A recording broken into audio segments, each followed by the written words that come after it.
Yeah, so on Socialist News and Views, we let folks introduce themselves. Oh, This is more open ended. Do you want to just let our okay, audience know who you are? great. Hi, my name is Ben Gallup, and Nick's my friend, and we met each other through activism. And he invited me here, especially today, to talk about ADHD. I'm a somewhat late life diagnosis, and also he was one of the people who I self-published a kids book, and he's one of the people in the world that actually got it, and sounds like he gave it a read. So we could chat about that too. And yeah, so that's me. That's why I'm here, and I'm also just happy to hang out with you, Nick, catch up a little bit. And By the way, where are you based these days? Like I'm physically? in Stuttgart, Germany. Okay.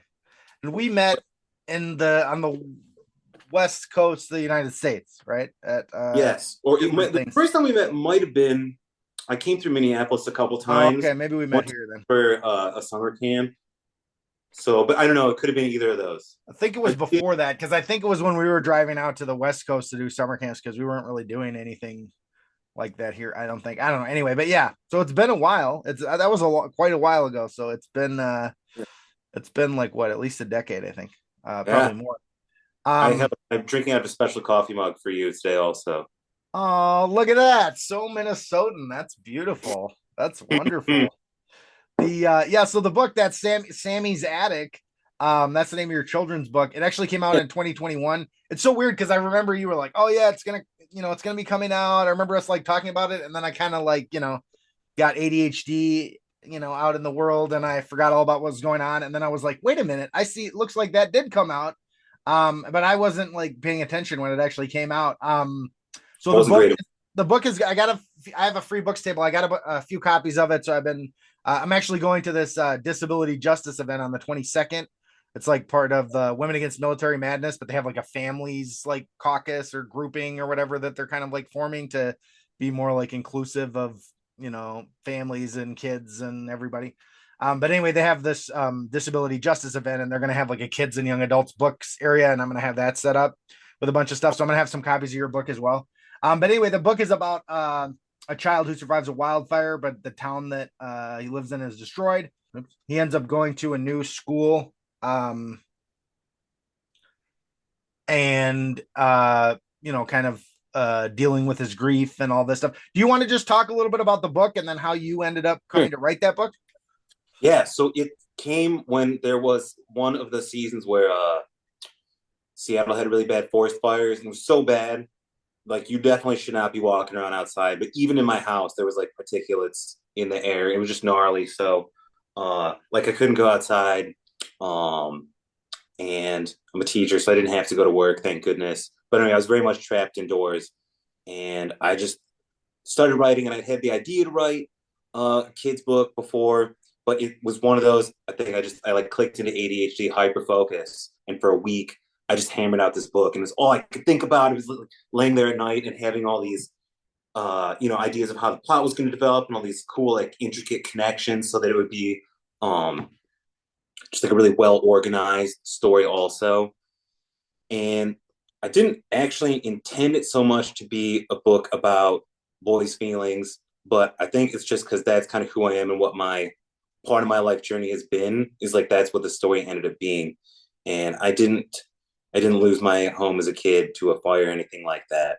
But yeah, I've known a lot of loss, and death has been like a part of my life for basically ever. And yeah, there's many reasons why boys and men being able to deal with things like anger and sadness in a healthy way are just so important to me. And so, yeah, that's what came through in the book too. And so, yeah, I also think it's nice because sometimes you read a book and you're like, oh no, they're just trying to like teach me. It's very didactic. Or like we all know certain like political bands, for example, where it's like I love political music, but sometimes it's just a little too much, like reading an article in a newspaper or something. Yep. So anyway, it's nice that it doesn't read like super didactic, but the message, it definitely is a message that comes through. And there's been a few kids that have read it, especially like students at my school. And so that's been really gratifying because we had one kid who was like really just, you know, he was probably the most challenging student, I would say, for most adults and his peers also. And he never actually read a book all the way through. but he Mm. found out, like, I built a relationship with him basically, and he found out that I wrote this book. So, what, you wrote a book? And he read it, and his mom even came to me and was like, like teary eyed, being like, he actually read the book. He read the whole book. He loved it.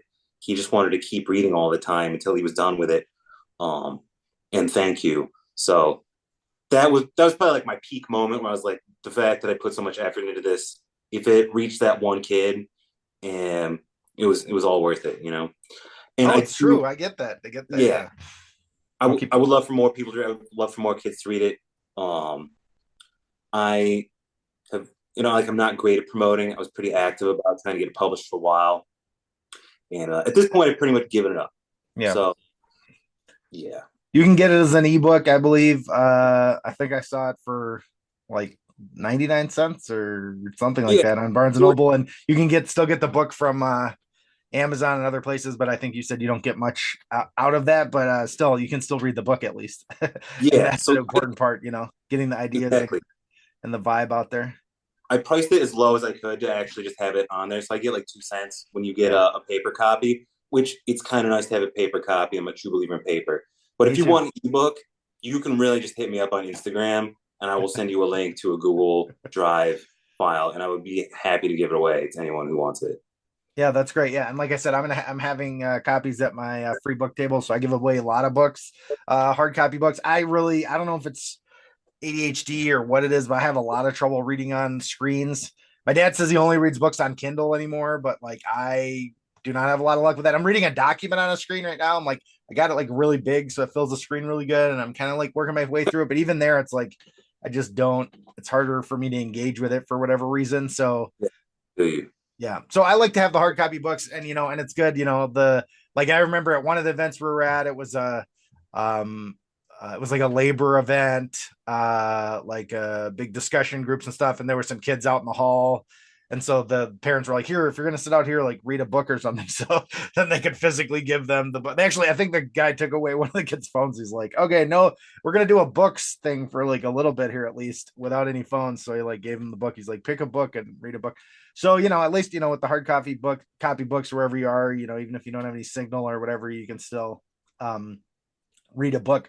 So, yeah, so Exactly. the ADHD piece, you and I both have ADHD. You were saying you were like diagnosed later in life. I was diagnosed earlier and I got some treatment for it. And then I didn't for a long time for some unknown reason, I guess because I have ADHD and I didn't like follow through on what I needed to do. But I spent a long time like struggling but making it, but then like I got to a point where I was struggling and I wasn't making it. And that's kind of when I sought out like help again. What was your story with the discovering you had ADHD as an adult? Yeah, sorry. I'm 40, and it was just what was in November that I got a diagnosis.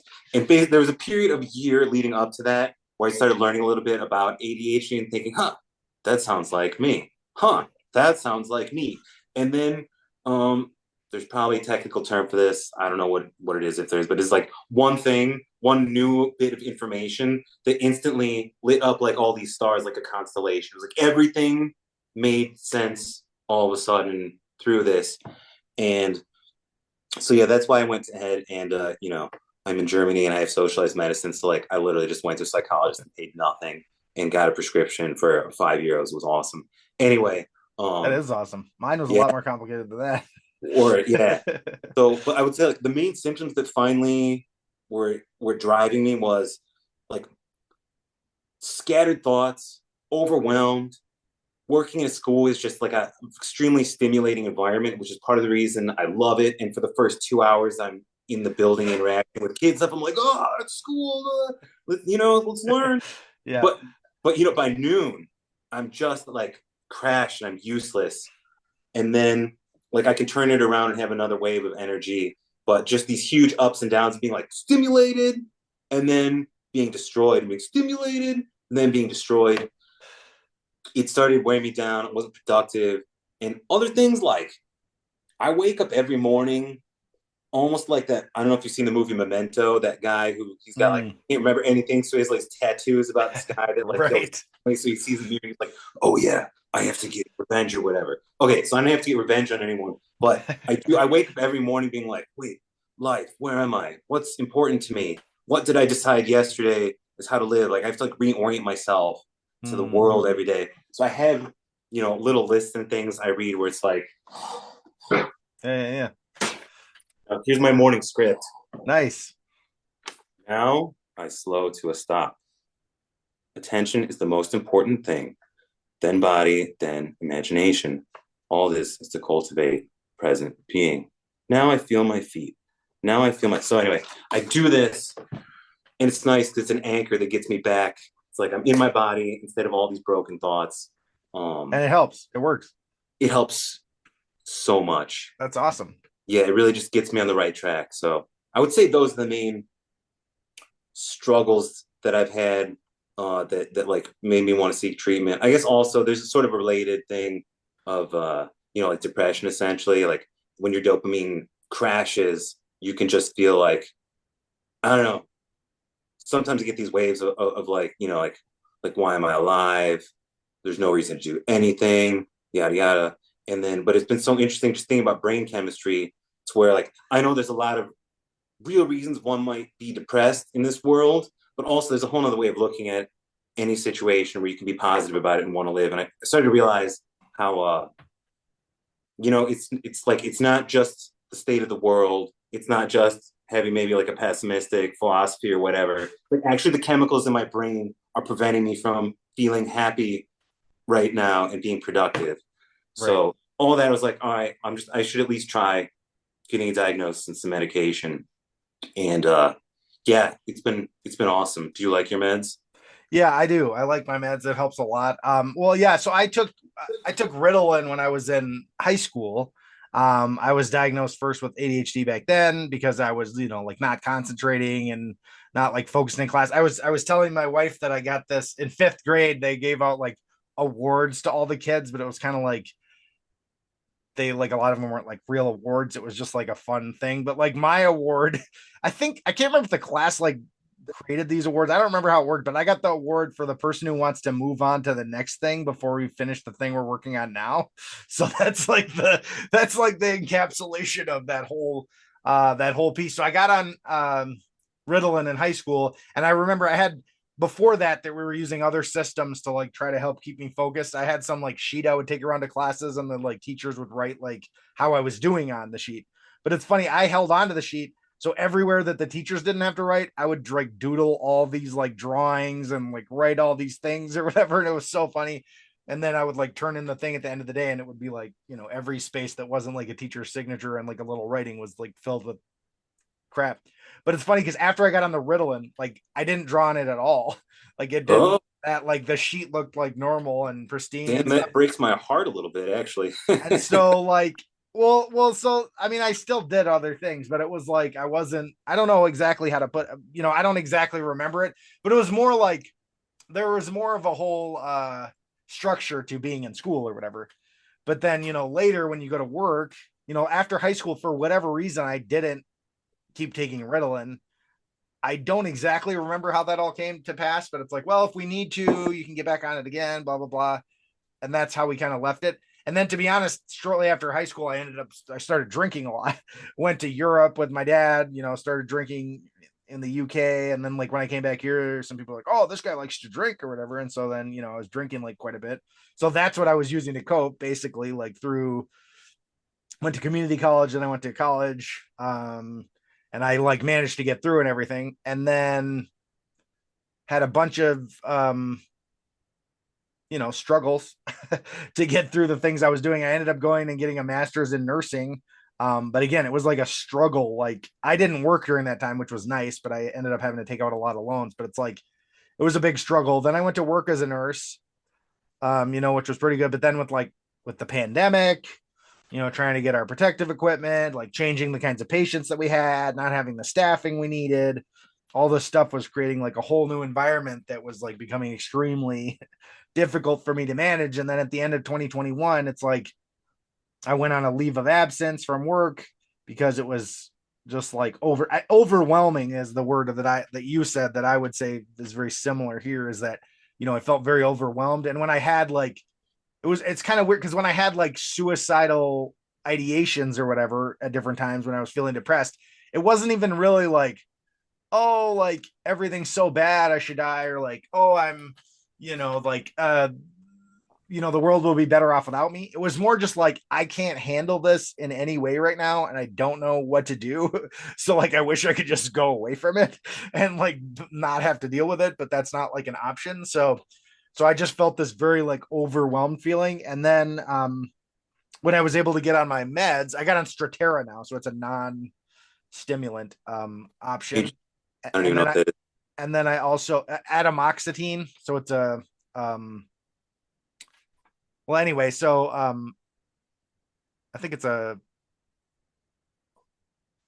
Is it like a reuptake inhibitor? yeah, it's a reuptake inhibitor So kind it's of kind thing. of like Wellbutrin, maybe sort of. Yeah, I think so. And then the other one, and then I also take an anti-anxiety med. I take the escitalopram, Lexapro, which All is right. actually what he wanted to put me on first, but I was like, I'm pretty sure this is like ADHD. So we went through my like historical diagnosis.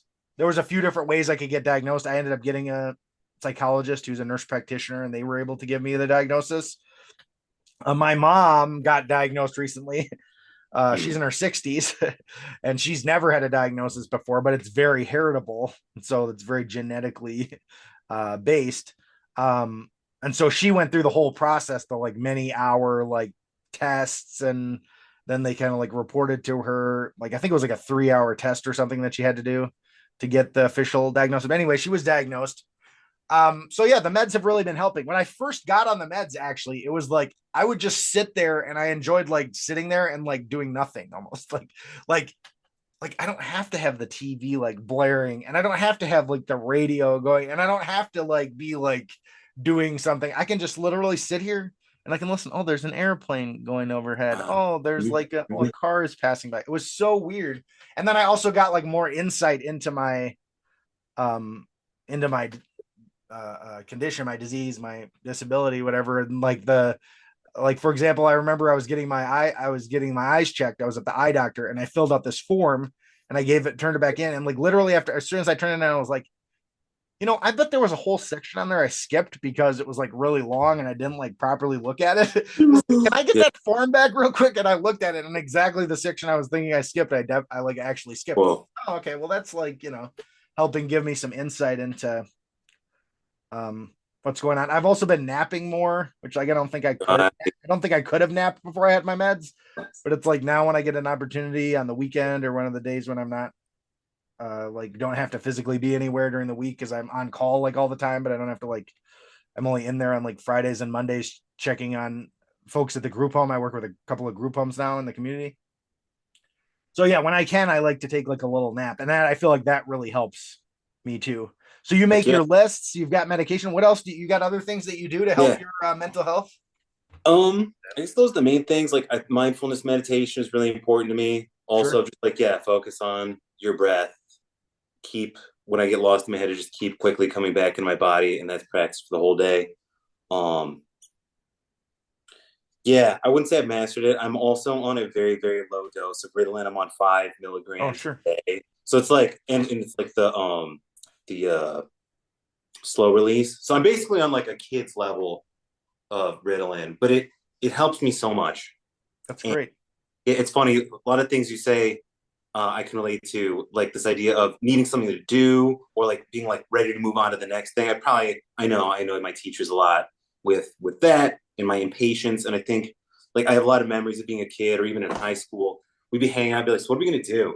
And they'd be like, "What do you mean?" And I'd be like, "No, what are we gonna do? What are we doing? What are we doing? Are we gonna do something? Like this is what we're doing. We're like sitting around or whatever." Like, and yeah, so I relate to that hard, and also the constant doodling, and I think that's a thing that like comes up a lot when people with ADHD are talking about ADHD, but people on the outside aren't so aware. So I'm just gonna say it is that it really is kind of a superpower in certain ways, like such creativity and such a flow of like just producing things and having creative ideas um from people with ADHD that I feel like it's just a power that needs to be harnessed basically. I think of Cyclops from the X-Men, it's like he's got these beams coming out of his eyes, but he's got to have the special glasses on so that he can like turn it on and off when he needs to use the power.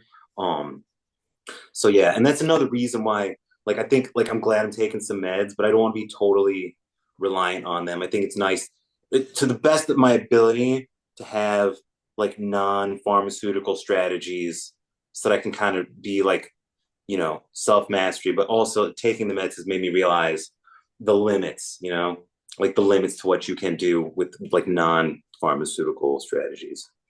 No, it's true. I definitely rely on that, and the reason it's good to have other strategies. Another reason is that there's been shortages of the meds, especially in the U.S. I don't know if there's been the same issue there, but like I know part of it has to do with the drug enforcement task force or whatever. Like there's like a limit on how many of these certain types of meds, especially the stimulants, can be produced, and Hmm. so a number of people like figured out that they had ADHD during like the height of the pandemic. And so Uh-huh. like the number of people that are diagnosed with ADHD went up, but the amount of like that they allowed them to produce was not equally like increased. So it's been leading to more like Yeah. shortages. Probably why I was prescribed Stratera, which is a non-stimulant, because maybe it's less likely to. But even they had problems getting. One of the last times I refilled, it took them a little while to get me the full refill or whatever. So that's an Well, issue.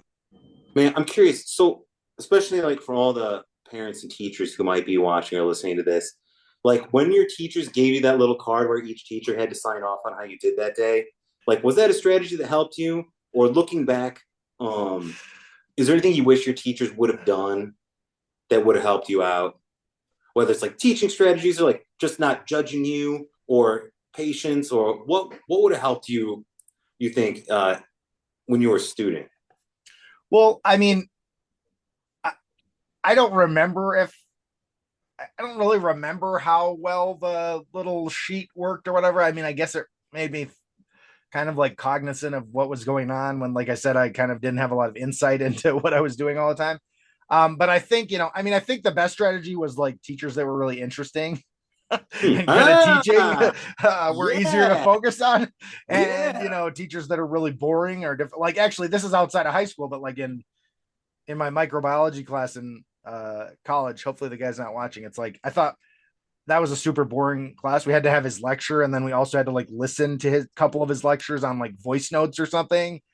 And I thought, well, maybe microbiology is just like really boring and like whatever. But then the other professor that taught it subbed in for him during one of our labs. And I was like, that guy was cracking me up. I was like, this guy is great. This guy's hilarious. So like, clearly, like I think, being a good teacher is the key. The other thing that's interesting that I found is like, you know, being a really good teacher doesn't necessarily relate to being a good relatable person outside of the teaching.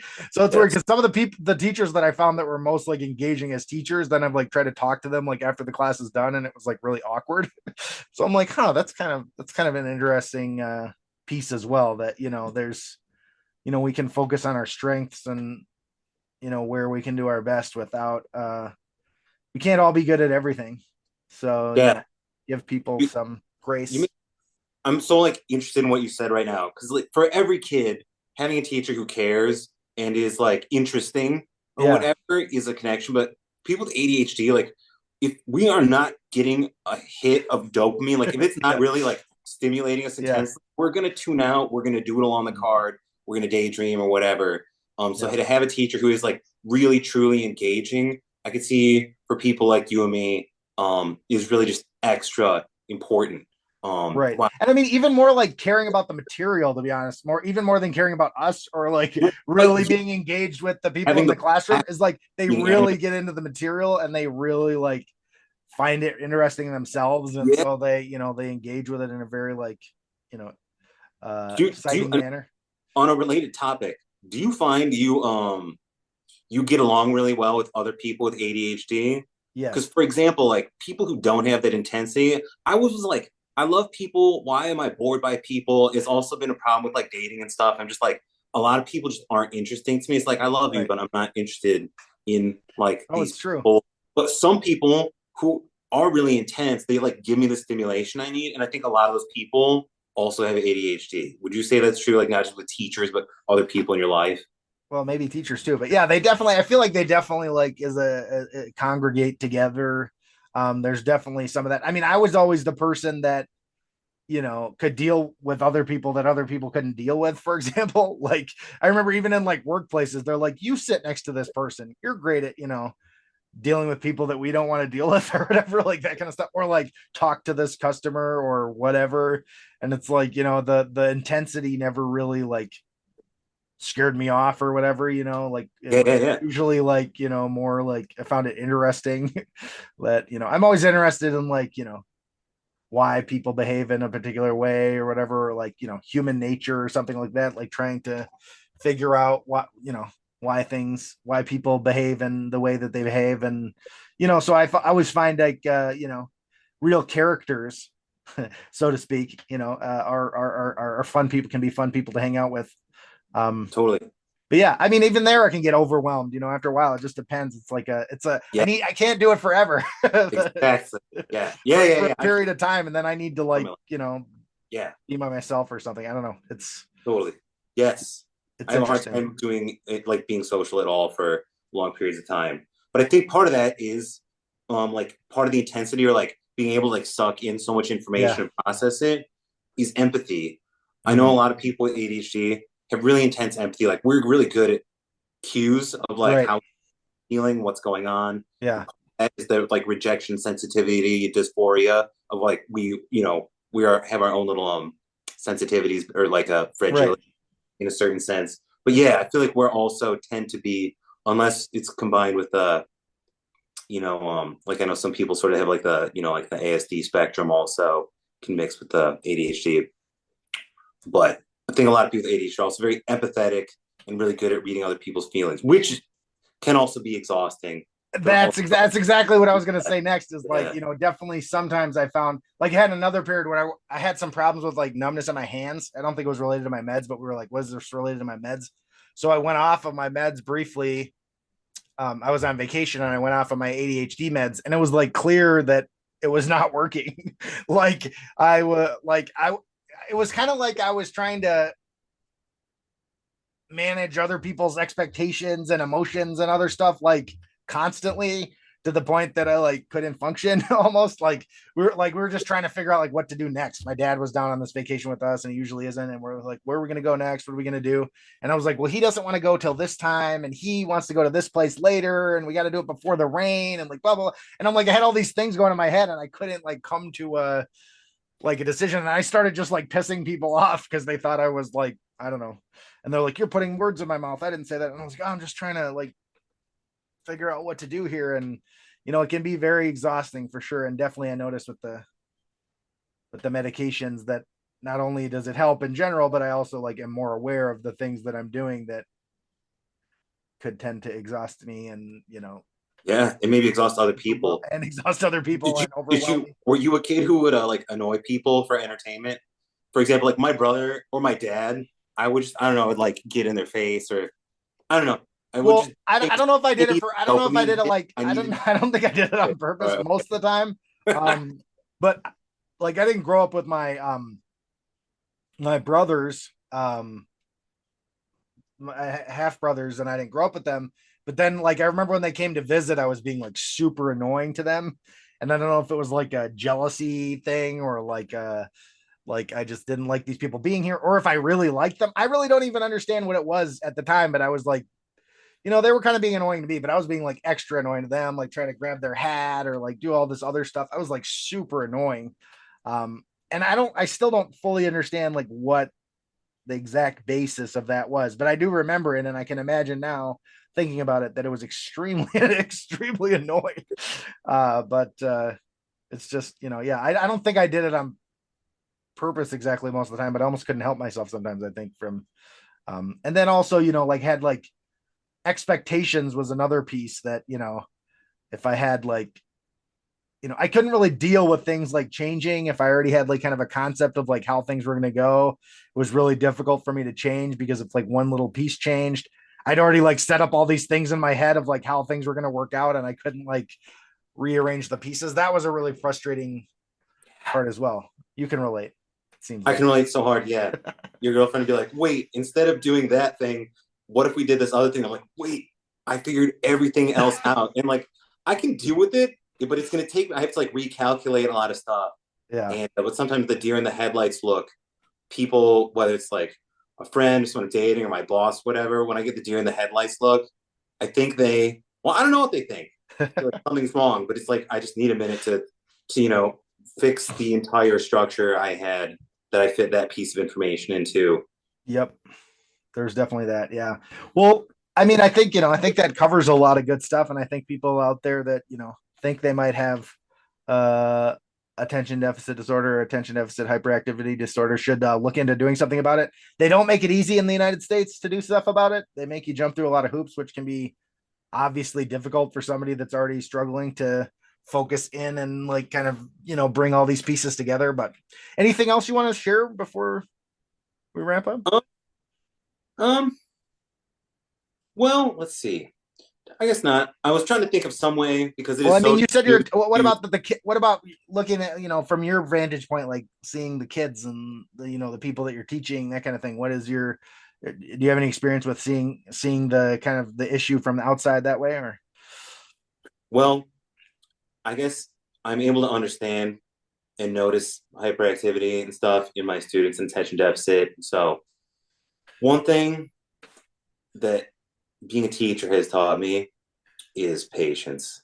I have so much patience now because I've worked with, and when I say teacher, I mean a teacher of elementary school kids. Like I Sure. taught first grade for a while, and then fourth grade and fifth grade, and like worked middle schoolers too who require different kind of patience, but just so much patience. And I think a lot of time that's what kids with ADHD need is someone who's like patient and it can just sort of remind them and bring them back to the present moment again and again and again and again without getting frustrated. Like a lot of grown-ups will get pissed off. Um, but that's not what kids need. Like Right. it's not the kid's fault. They're a Right. little child. Like don't like attack them. Like don't like you should protect them from your anger and frustration, not treat them with anger and frustration. So I think yeah, one thing I've learned to be pretty good at is be patient and just gently remind kids over and over, like bring them back to the present moment, bring them back, or do sensory things to get them to look at the board or whatever it is. They just need patience and strategies, and like frustration doesn't help at all. And yeah, like I also can empathize with grown-ups getting frustrated, but we're adults. We need to learn how to deal with that stuff. And I would just yeah ask like any educator or parent out there who's listening to this to just have patience. It's not a personal thing. Kids with ADHD are not trying to. They're not trying to bug you. They literally just need like patience and like to be reminded and reoriented again and again and again.